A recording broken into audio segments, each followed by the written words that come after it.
That's one of the things that's missing, is a feeling of connection when I'm having a hard time. That's the first thing that goes.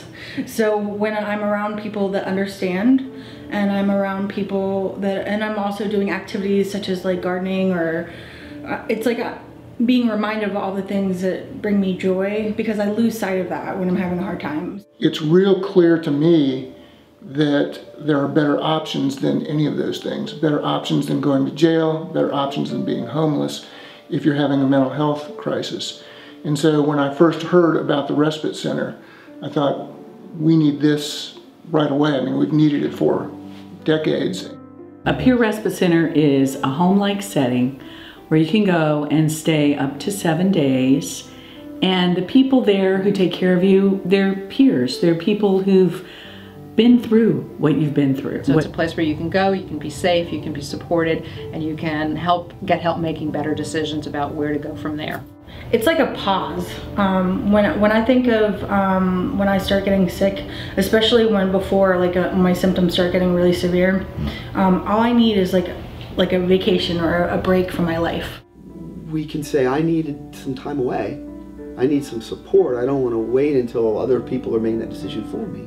That they could go and have people who have recovered or are recovering to support them and be with them through the difficult time that they're having, and know that they're going to be safe there. It tells people who have a mental illness that the community understands and cares. That sense of not just your life will get better, but that you have something to offer now.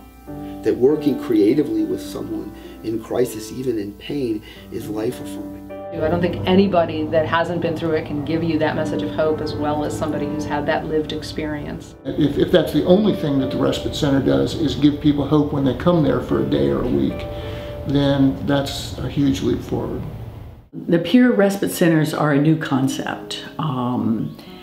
There are currently only 14 in the country, but it's growing. The average cost of psychiatric hospitalization for 1 week is $5,707. The average cost in a Peer Respite Center for a week is $434. So it's very economical. Because it's run by peers and we want to have the home-like setting and we don't want to get a clinical feeling, but similar to Georgia, if needed, we might want to have 2 Peer Respite Centers. You know, Georgia has 5.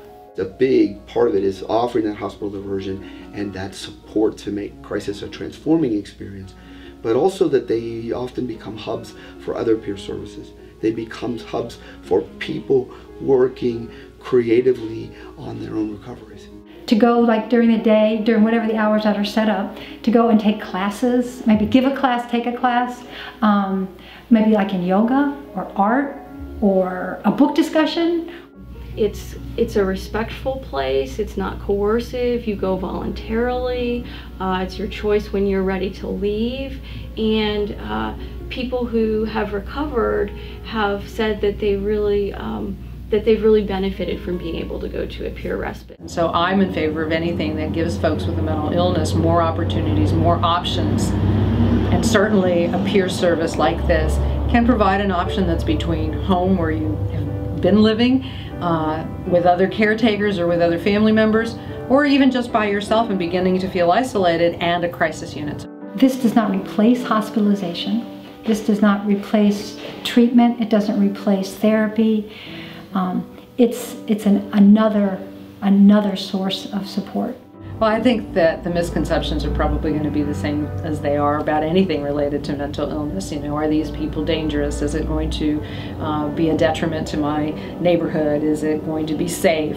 Having a place where people can choose to go, where they don't lose their power, would make this job feel less conflicted for me, because I have something to offer people where they can go that's going to be a healing experience.